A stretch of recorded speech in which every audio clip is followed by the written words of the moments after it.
And welcome to the Laughing Monkey Music Show. We have on Warbringer, John Kevill. How are you, man?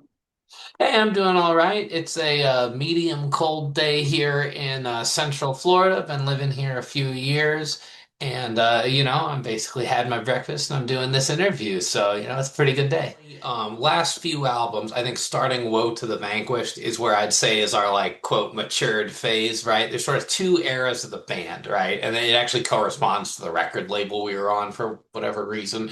Basically, it's the Century Media era where it was like my first band and our first band. We Right. were very young. We got signed pretty soon into our career, and you kind of see the youthful exuberance on the first record. And I think you see a very quick refinement because basically this band that was a garage band that got to make a record, Right.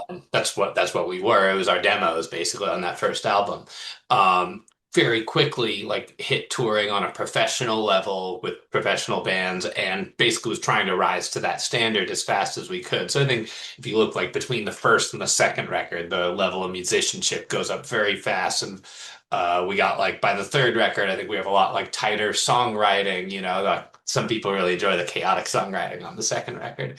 And I think the last three records we've kind of so for just continuing down the line of records, the fourth record was kind of like our experimental phase one because in our early career in particular, we were part of the retro thrash movement, as you might call it, and which to me is just like the continuation of Right. the thrash genre, right? Like, hey, this is a genre Well, that's still cool and relevant and stuff, and is I'd rather have it around than not, certainly. And so as young folks getting into metal, we're like, why the hell is no one playing this shit? So that's kind of where we ended up playing that style. It's the aggression, the energy, and then I think I'll get into it later. I think the anger behind it comes from a very hmm relevant place in sort of the modern psyche. I'll get into that when we talk about the newer yeah. records. I think I've zeroed in more on that. But so we did our fourth record, and this was kind of like this fuck you if you say we're still a Slayer clone, because it goes all over the place for better and worse. It's not my favorite record we've ever done, but sort of when we come back a few years, and the band sort of implodes at that point, right? Okay. And so you'll notice there's like a 4 year gap between that and Woe to the Vanquished. Woe to the Vanquished, Weapons of Tomorrow, and Wrath and Ruin. We have that we started doing the letter W thing, so now we can't stop. Right. Just by the third record, it was like, oh, this is a thing. I guess we're doing it. The first two were coincidental. Um, uh, anyway, we've kind of like, okay, so we've shown the band can go into all these different territories, more melodic, more progressive, more extreme, a little punk laced in some parts. That was all on the fourth record.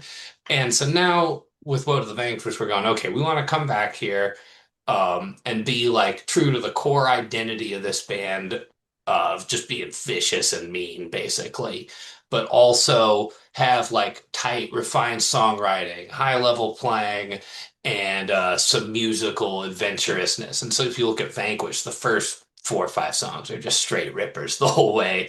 And then Right.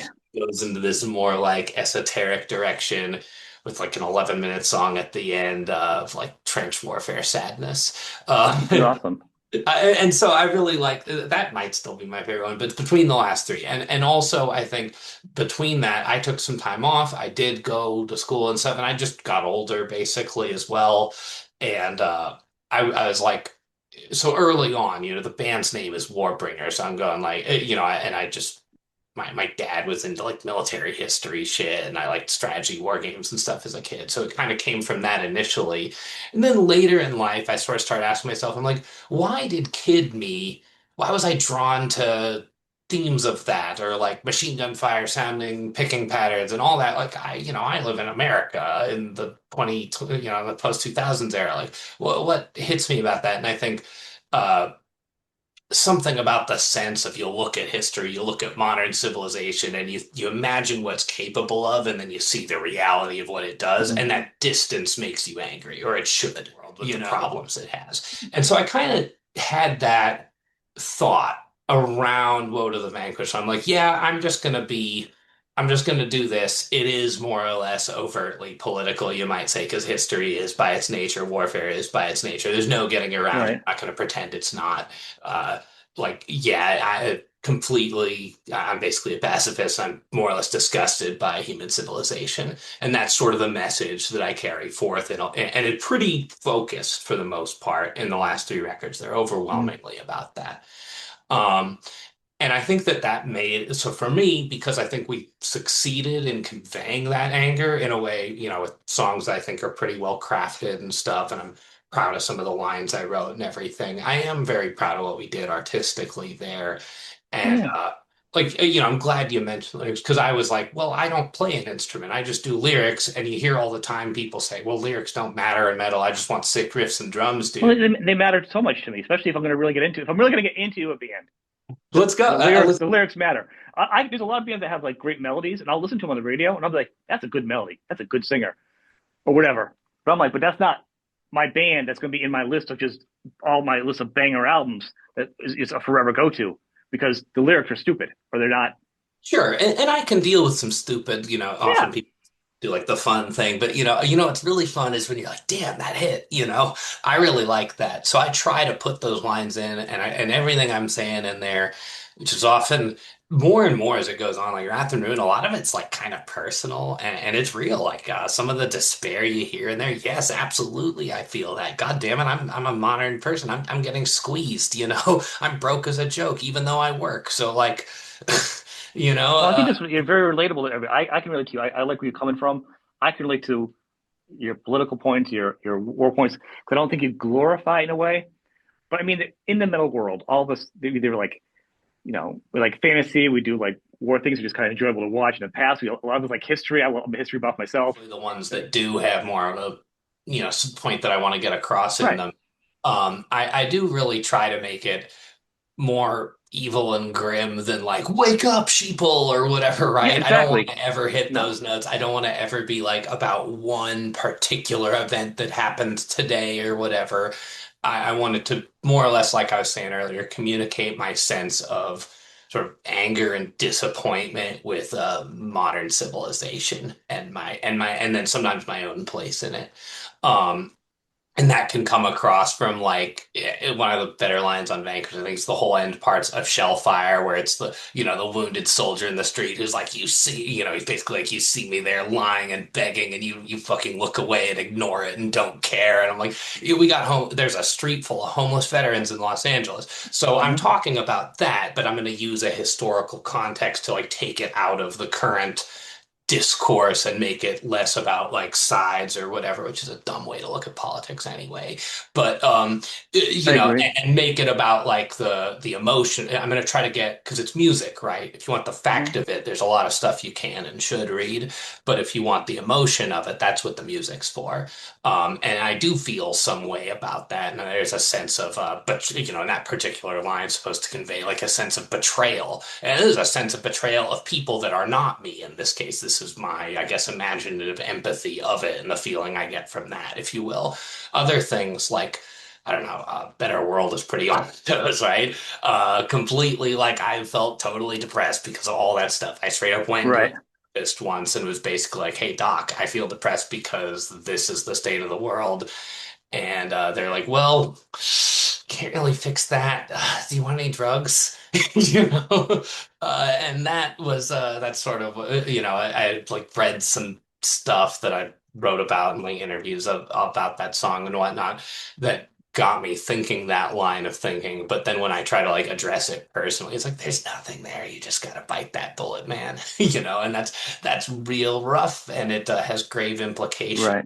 on your interpersonal life, like if you have a child, all that shit. The large scale political picture of human civilization hits you on your deepest personal level in every way, and there's no escaping it, and that's horrible, you know.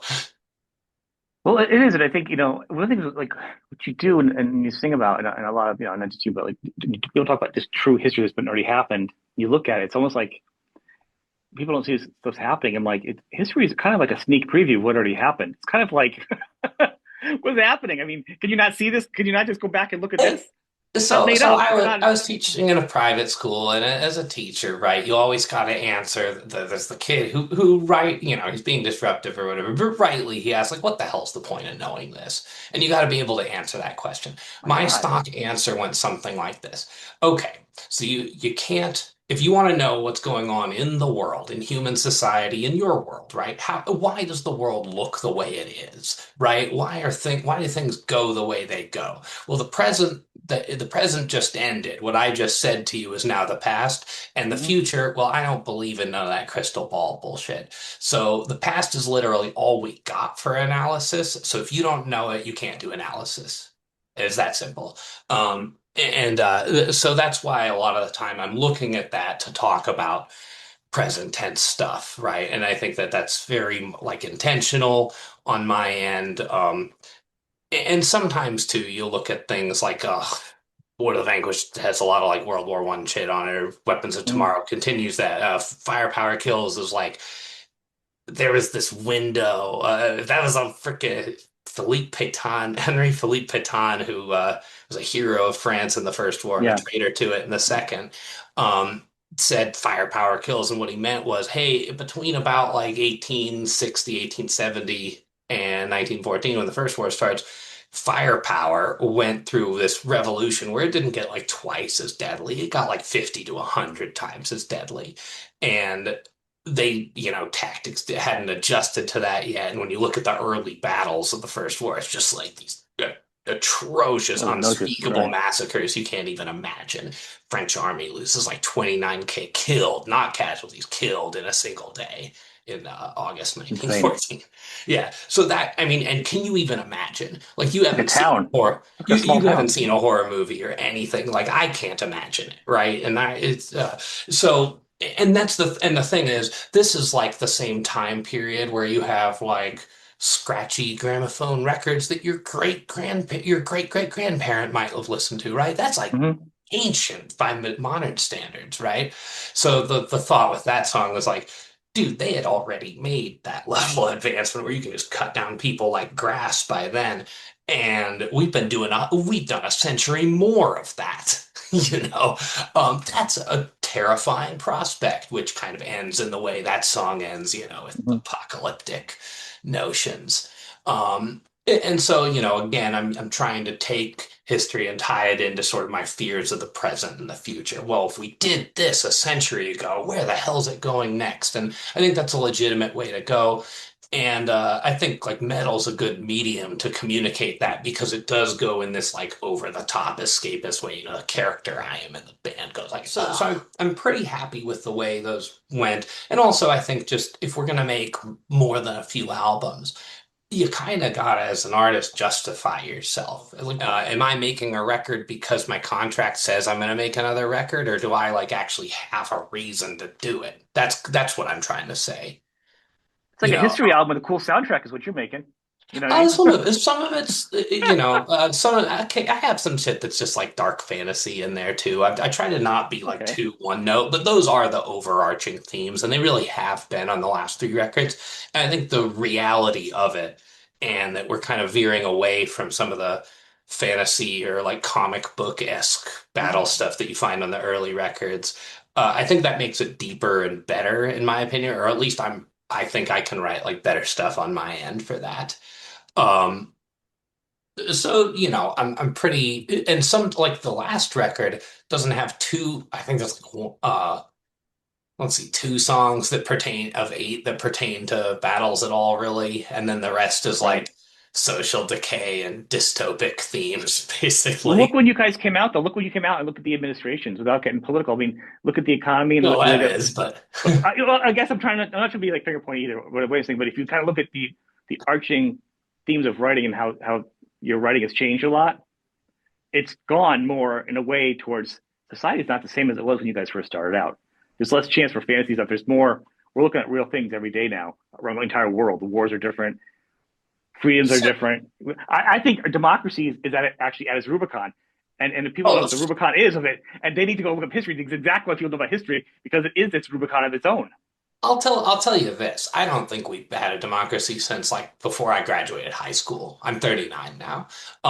So the moment where we can't say that this is talking the United States, of course, Yeah, this is Citizens United, which was a Supreme Court decision taken during the Bush admin that basically says that lobbying, you can do unlimited, corporations are people, money is speech, and you can do unlimited political donation. If you look at the amount of money spent on yep, candidates since then, it is enormous. And the increase from that point onward is bad. At the moment where the Supreme Court decides that, we are not a democracy anymore. Full stop. We are a corporate oligarchy, and what we are now is we're shedding the veneer. So people act like this is a new thing with this current administration. It's not. You'll notice the last two administrations of the liberal government, not the conservative government, your rent didn't go down.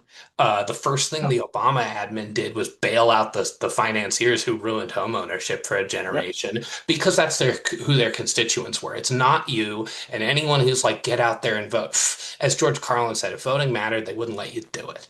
So no, it just the sooner we get rid of this idea that there's a study from I believe Cambridge that was sometime in the 2010s, and it said the following, and everyone should know about this in my opinion, that the political preferences of the less wealthy 90% of Americans, that's 9/10 of the population, have zero measurable impact on policy. I'll repeat that. The political preferences of the lower 90% of the American electorate have zero impact on policy. That is not a democracy. Just, it is not. Okay? Because, if we had a democracy, the American people might have voted to like give themselves health care. The fact that they right, haven't shows you that it is clearly not a democracy, right? Or why have we decided that average household income should be between like 45 and 60K, and that average housing price should be like 300 or north of it, right? right. And furthermore, I'm paying for a house right now. I was lucky enough to even be able to get out of being trapped in rent forever, and now I'm trapped in this mortgage. And you pay the interest first. Yep. Okay. So it is, and on the other side of that, we have people that are unspeakably ungodly wealthy, uh, that own more than half the country. You could put enough people in this bedroom that own more than half the country. So as far as I'm concerned, guillotines are needed. I don't care. People will censor you for that because the people that I say we should guillotine own the media, and they'll own the social media platform you post on as well. And it makes you look at figures like Robespierre or Lenin a little different. Hmm. When I was younger, I was like, "Oh, you can't ever have that. That's too violent." I'm like, "Fuck it. You have to do something about these people because the people that run this world right now have no interest in the survival of well-being of the bottom 90%, if not more. Furthermore, the advent of modern technology, such as in particular AI, is a consolidation of power that the dictators and despots of the past could only dream of. One story from the authoritarian past is the East German Stasi had a file cabinet like a couple feet long on every single Hmm. person in East Germany. And this is like old school Cold War spy movie surveillance, the black cars outside your apartment, the Right, right. wiretaps and bugs and all that, right? They wish that they had the kind of surveillance power that your phone has. Right. And we accept it tacitly. Everyone knows. Like you see it when you get an advertisement. You're like, I was just talking about that. Man, I chopped some wood. This happened the other day. I chopped some wood and I'm like, this has termites in it. I'm going to keep this wood outside before we put it in the fireplace because I don't want them getting in the house. Ads for termites, like termites. I'm like, the level of surveillance for maximizing ad revenue, as it Yep. turns out, is enormous. It's there's stuff you can read, and this is from like a decade ago, where the Amazon shopping app knew a girl was pregnant before she did. And that's ghetto now. That's old school compared to the level of surveillance and control that presently exists. Um, so they're going to use that. They've been using it to target protesters in places like Minnesota and other places that are less Yep. on the news. You don't have the time to do anything about it, nor the means. Because realistically, what are you going to do? Go up against the modern military? Maybe that worked 100 years ago, but the thing that's really scary and the turning point that I fear for civilization is once the armies that shoot the protesters are drones and not people. Because, for Right. instance, Russia, the Tsardom collapsed because they asked, the First World War is going on, people are upset, they're deprived, they're pissed off at their government for all kinds of very good reasons. And the Tsar goes nuclear and orders the troops to shoot the protesters, right? And the troops go, but wait, we are the protesters. We have these same concerns. We are of the people. And they don't. And then the government collapses, right? That's kind of the problem that every authoritarian regime of the past has is that they rely on people from the very classes they're oppressing to do the oppressing for them. So once Hmm. you get to like the point where that's done by machines, then authoritarianism can reach levels of control and dystopic power that you couldn't, they're incredibly dark to think about. And we're kind of just on our way there. We're funding it actively. Who wanted AI? Like, of the general population, who was like, yeah, that would be great if you automated me out of a job. I would love that. It No was one fine with an cared for. MP3 player on my phone. I was like, okay, we can stop now. Cassettes were getting expensive and batteries in my Walkman were getting expensive. I'm fine with Yeah. MP3s. We can stop now, technology. Yeah, indeed, and technology is a tool that can be used for a variety of things, Right. and more, I think we tend as a species to use it for evil, um, and all kinds of things. So let's actually pivot from this, the general state of things being bad and scary, and you could go on about it, but I think most people kind of know, or I hope you do. But at any rate, let's look at this record cover and I'll talk about a term that kind of inspired it. Um, Techno-feudalism. You ever heard that word? It's an interesting one to me. Well, I actually heard it first from you. So, Oh, well, there you go. So this but comes please from, expound because I don't think everybody has. it's a term coined by this Yanis Varoufakis guy who's like some kind of left-wing Euro-economist. But he basically says we're transitioning out of what you might call the neoliberal capitalist mode of economy, Hmm. which would be something you have from like the 80s, so like Reagan and Thatcher until a little before now, into techno-feudalism, where basically we don't have liberalism and democracy anymore as the governing body, where it's just oligarchic and feudalistic. And this cover was, and basically most people are sort of like serfs tilling the digital soil, and you don't own any of your stuff anymore. You pay for Hmm. access on platforms, and basically what they do, what all the richest people in the world, what they've basically done is put up paywalls to things. That's their great innovation. And digital toll booths, if you will, Pretty much. Yep. right, and a whole string of those, and it gets more and more every year. So this is supposed to be like a symbol of that. We sent it to Andreas Marshall, who did a bunch of great metal art. You can see like Sodom and Blind Guardian are two of the ones that I really Hmm. enjoy that he's done. Um, and so this here we have this shining city in the clouds with the cyber knight holding the cross, as I think, unfortunately, religion. I don't begrudge the personal faith of anyone, but religion, as it pertains to power, is useful, and that bothers me, right? So that's why he's holding a cross because you can, say whatever oppressive systems in power can say it's on the side of the prevailing religion, and you get a lot of people to go Go along. EK Hive City or whatever, Hmm. right? And this is the shining city in the clouds. And then if you look below it, it's sort of like a wasteland and a slum that goes on forever. And that's sort of the mode of the world we're getting. We're going to have some extreme luxury resorts and favelas and slums outside of it. And the thing is that already was the case in much of the third world. And Hmm. basically now in the source for endless greater, the search for ever greater profits, that's starting to happen in the first world as they sort of hollow out the social safety net. They charge you more to get less, and they eliminate many of the jobs you relied on to survive. So, you know, so there's some parts of America you can go to right now that don't look too different from slums of Brazil or something like that. And I've been around all the places and I've seen it, and I think that there's been, at least in the USA, like a noticeable deterioration in the 20 or so years I've been going around it. Really, that big, yeah. Yeah. Um, so that's supposed to be techno-feudalism in a picture, as we exalt the few at the expense of the many. And Hmm. you could look at what's going on globally as sort of like this weird economic blood ritual to birth the first god, a trillionaire.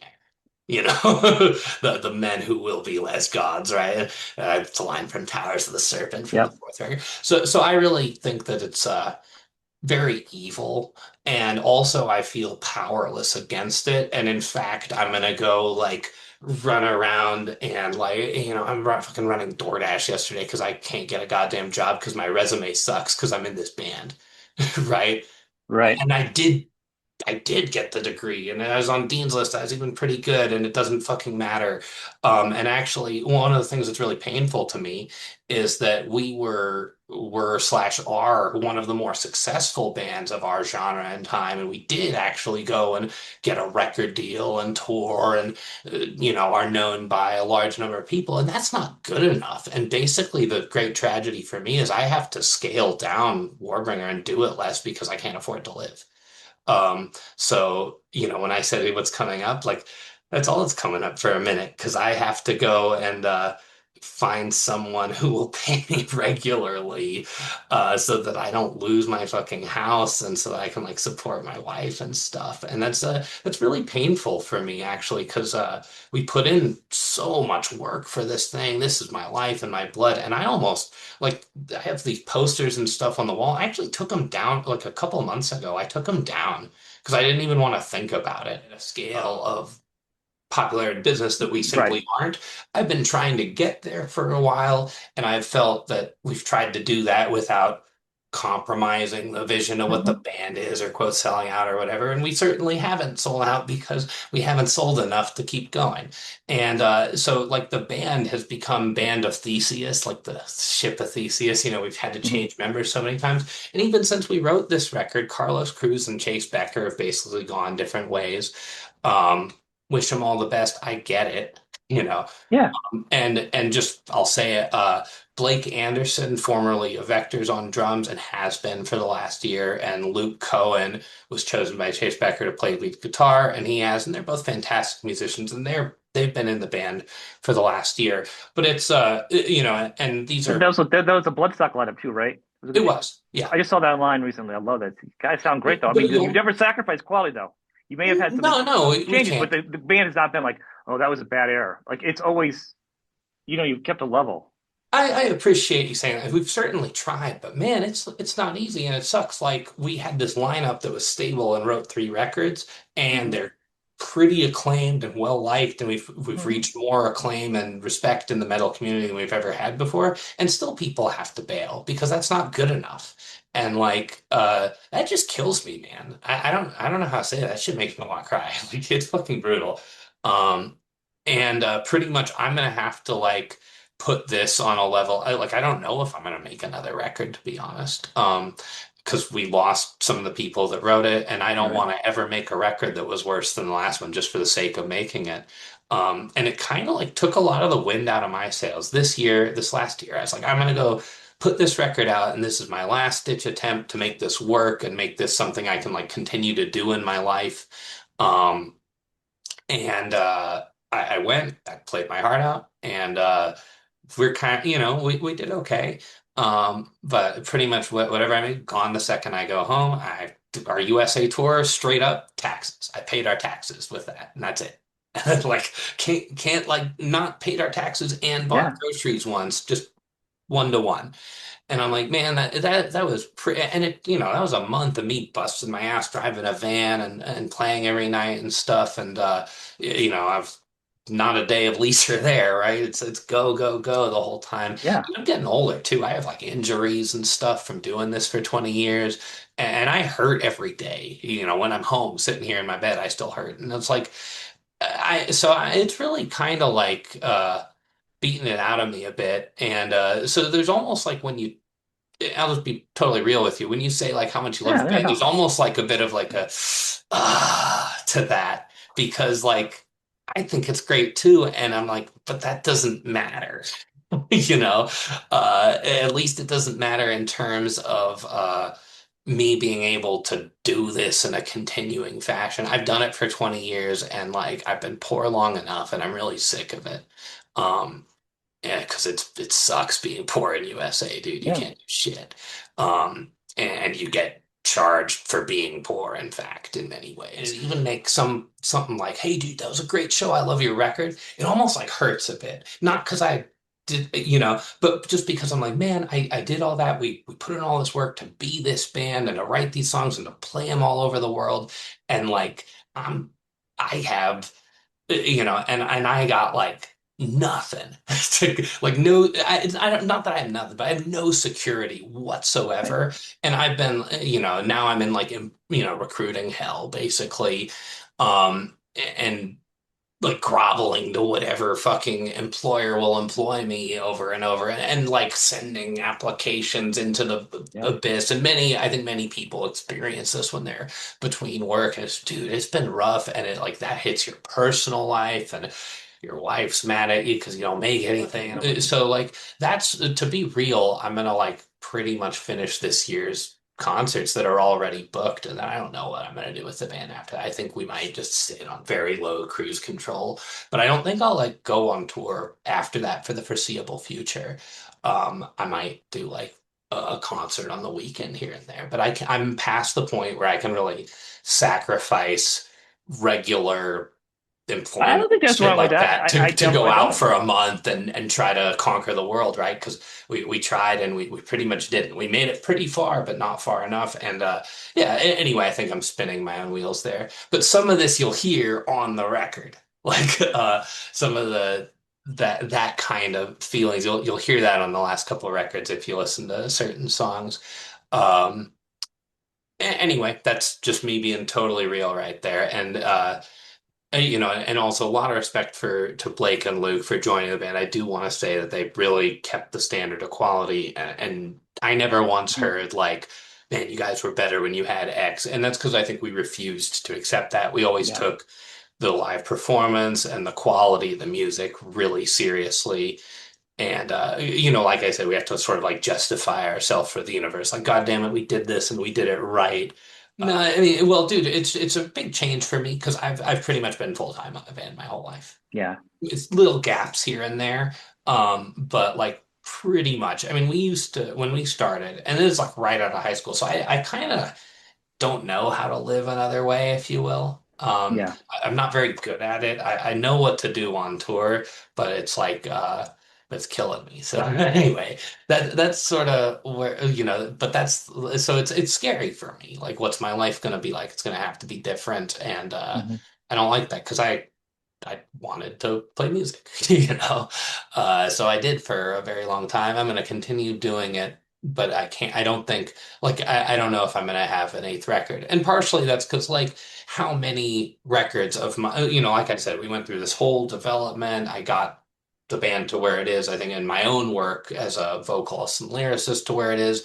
And I feel like I've kind of said my piece. I don't know. That's how I feel right now. I might feel different later. You're like 40 years old, right? So I mean, dude, there could be time you take a break. You guys slow down for a couple of years. I appreciate Things it. would change. I'm It's just, going to come back a lot.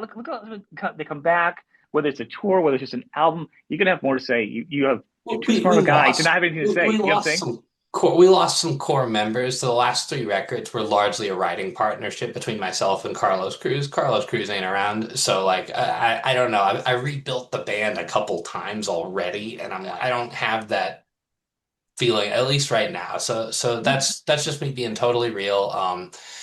And yeah, I guess it's probably not what Well, that's anyone what I'm saying. wants It to could be just a hear, back burner but thing for many years, and you may just have a different look for you down the road in the future.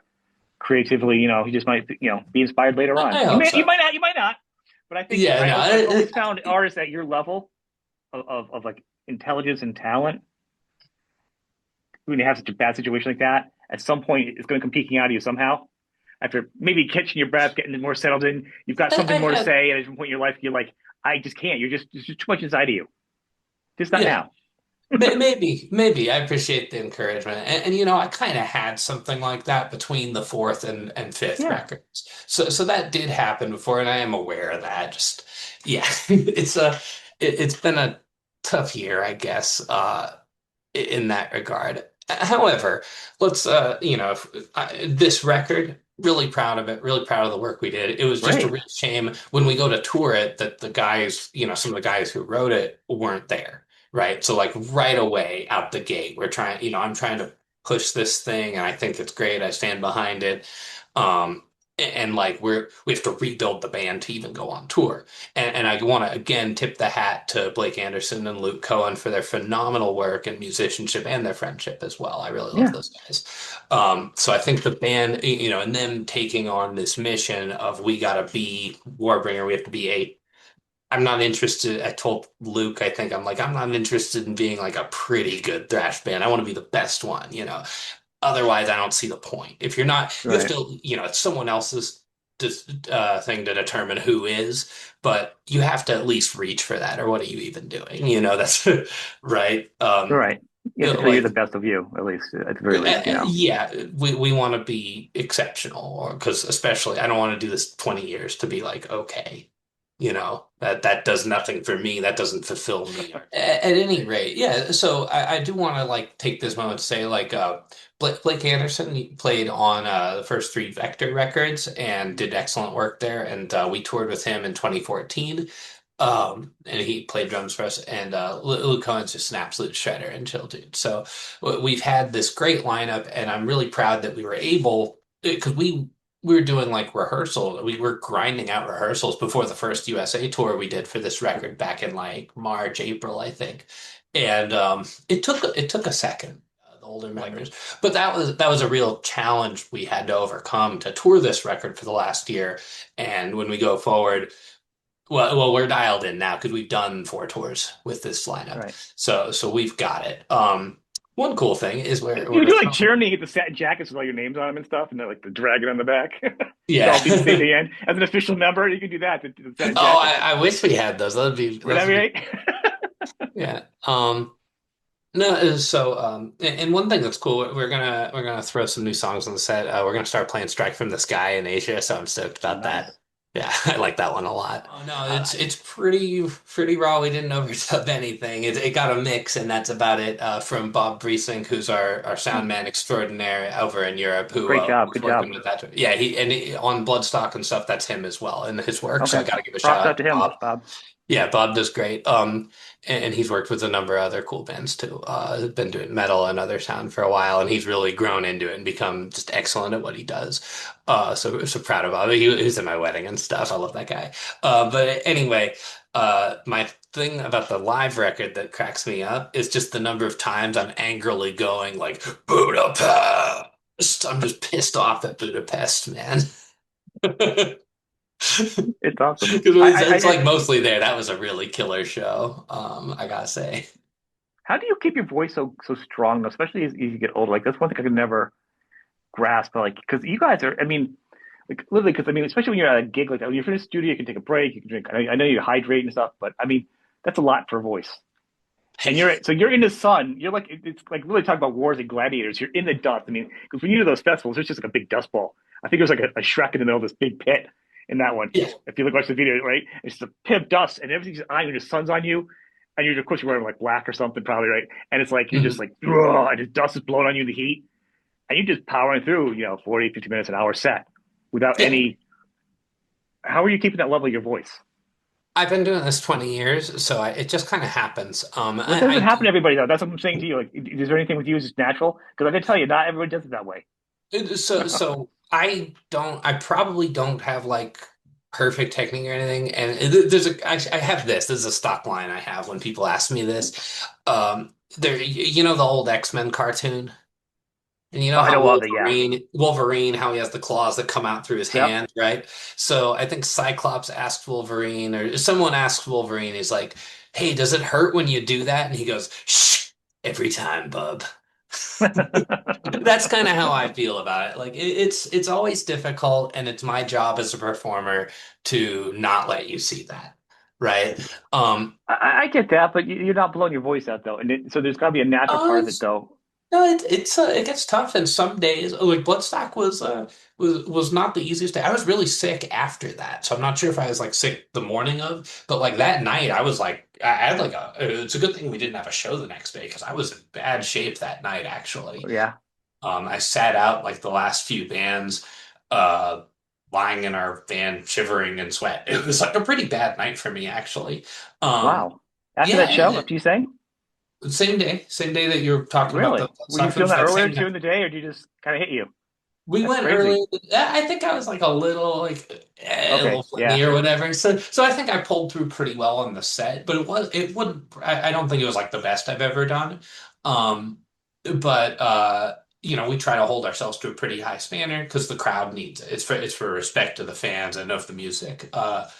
But yeah, like I was in pretty Oh bad shape wow. the next few days, and I'm not sure if it was like somebody at lunch who was like, "Oh, don't worry, it's fine, bro," because Yeah. that did happen. I won't name any names, but that did happen. And so I'm not sure if I got it later, but that night I was in miserable shape actually, and it was fortunate for me that we didn't have a show for like the next 3 days. But basically, some days, like the one that if I'm feeling shot, and sometimes I am. The thing that'll go is that high shriek, and I gotta Okay. do the high shrieks because I'd be like pissed at myself. Like you know, everyone who loves their metal loves high screams, right? Like it's just a thing. You want to do on stage what you do on record. That's what you Right. want to do, right? Yeah. So I try my best to pull that off. Usually, I think I do pretty well at it. Um, I'm always critical of myself because if you aren't critical of yourself, you're not trying. You gotta, that doesn't mean you like beat yourself up or anything, but like always push for better, Mhm. and never just be like, yeah, I ruled. That's not like the mentality of someone who's serious about what they're doing. You always have to be like, I did this well, I did that well, this part I could have nailed a bit better. I was a bit out of breath here. Tomorrow I need to do more of this and like make sure I'm not tired, warmed up, and just like keeping physically well in the grind Right. of tour is the hardest thing. And I'm not always the best about that. I don't have like great habits of exercise. I can be kind of fucking lazy to be honest and just loaf around more than I should. And that doesn't help me the most. Right? Because sometimes I'm just like, and I just am that way all day until and then I try to like but Move around. usually we're like doing some exercise and I'm drinking tea and I drink a shitload of water and I do vocal warm-ups every single day because you just have to. Um, and the thing that's tough is some days I go for like because I gotta come out. Usually we open the Firepower Kills, so I gotta come out with a high streak first thing Hmm. I do, and I don't want to be like you know, Yeah. because that's like, that's a very bad start to a concert that. So I gotta be able to bust a blazing high shriek before I step out on stage. And so I'll be in the back going, yeah, bucking Yeah. everybody else who's there. And if it's really bad, what I'll do is I'll take like hot, like deep sea, like Dead Sea salt water, just like shit, as much Yeah. salt as you can fit in really hot water, and you gargle it and go, and make like the highest pitch sound you can. And that's like the remedy if it's bad. That I can at least usually get through like the high streaks in the first half of the set. And sometimes if I am blown out, the fortunate thing for me is that I still sound pretty cool if I'm blown out. It's a different tone. It's not the one I want to go Yeah. for, but it still sounds just mean and nasty and like I can bark fast and hit the timing and stuff and it still sounds pretty cool. Sometimes like at the end of the set if we're doing a living weapon, I can't get the shrieks there on a less Yeah. good day.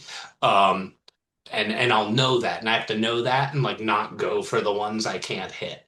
That's a key thing. But generally, if I'm not hitting any of them, I'm like pissed at myself after. I'm like, you gotta stay on it. And sometimes it's usually like if for me, and this has been actually tough for me this year, is when I get sick, it's been like worse than it was before. Maybe I'm older, I don't know what it is, but like I haven't recovered as fast as I'm used to recovering. Okay. And that's been so like sometimes, both the last Europe tours I got sick, actually bloodstock there, and was the one, and it took me like most of the rest of the tour I wasn't able to feel like 100%, and that really bugged me. Because I feel one way if I'm like, we killed it, we played awesome, and I feel another way if I'm like, I was all right, so that's something that's really important to me is trying to like maintain that quality. And the physical angle, the fact that I'm a living person, is actually the greatest barrier to that. And usually, like if everything's smooth, even if we got a tough schedule or I don't have enough sleep or whatever, I can usually rally and like warm up enough. And when I'm warming up, I'll kind of see where I'm at. I'll be like, can I make this sound, that sound? How's it feel? What's the strain like? And you can do if you like just warm up a lot, that helps. And sometimes some days you got to do more than others. But there's no mitigating the fact that like if you're all beaten down and shredded and shot, you won't sound as good as when you're fresh. Usually the first day is not the best day. It's usually like when it's like a few The in. third, the fourth It's like a little day. hump. Like Yeah. day one, you're pretty good. Days two and three, you're like, and then your throat remember, or at least my throat remembers, hey, I'm at work now. I gotta do this every night. And it kind of gets used to the abuse you're putting it through. And then as long as you don't get sick from that point, you're pretty good. And like, I can't go and drink like 10 beers or anything because that'll just ruin me. So I used to party like a proper heavy metal, but like I don't really drink much on tour anymore. And 0 to 2 a night, and only after the show. That's not generally what most people in my band or other bands are doing. I kind of, and sometimes I feel like because everyone else is doing that, and I sort of have to like not. Sometimes I'll feel like a little socially out because of that, because I don't want to be like all the stuff you want to do to be like having a good time after the show. Yeah. Unless I'm in like tip top shape, I'm like, I don't actually want to be yapping with people over loud music, even if I would have fun doing it. And I do like to Mhm. talk, you know. But it's actually bad for me to talk too much. So there's like a little push pull with what I want to do to have fun versus what I should do to play really well.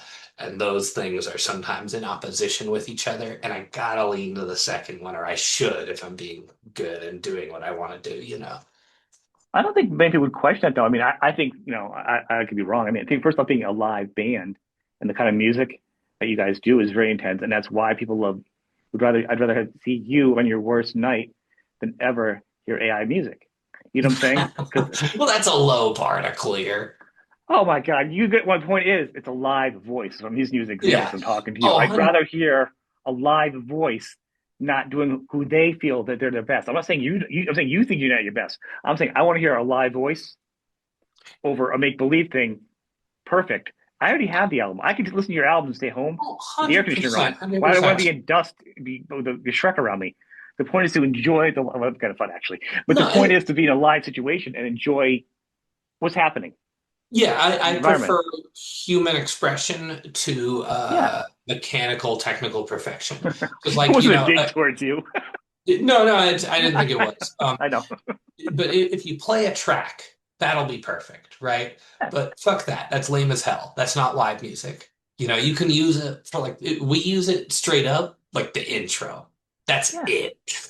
There is no tracks. There is nothing. It is just a band playing, and that's it. And actually, you're like a little more unusual in that than I would like to see, even in metal. Yeah. Um, but that's something I'm proud of is there's actually like nothing you hear once the intro is done playing, there is Mhm. nothing you hear that is not the band. Which is great. And that's what I'm saying. I don't think, and I'm glad that you hold yourself to a level, which is great. But I'm saying the fans, I'm going to probably say 99% of us watching are just happy and we're aware of what it's like because most of us at this point, like I can barely speak some days. At work, I don't want to talk to people sometimes. I couldn't imagine having to get up performing it. You know what I'm saying? On top of that, or being Uh, in a van all day, all that other stuff, and then having to be this voice level at that level, and everything you do is surrounded, they expect of you because you being the vocalist of the band.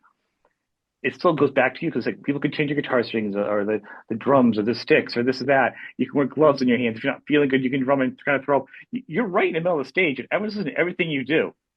Like so, it's the focus is on everything you do. So there's a It's different bar. it's a weird mental state, I'll tell you that, because it's like at the same time, it's like intense focus and then sort of like weirdly out of body. Like I can't because I am as the singer, I don't set the tempo. Hmm. When the drums are going and the riff is going, I must be there. It's my solemn duty to myself, to the music, to the rest of my band, and to the audience, like be as on as I possibly can.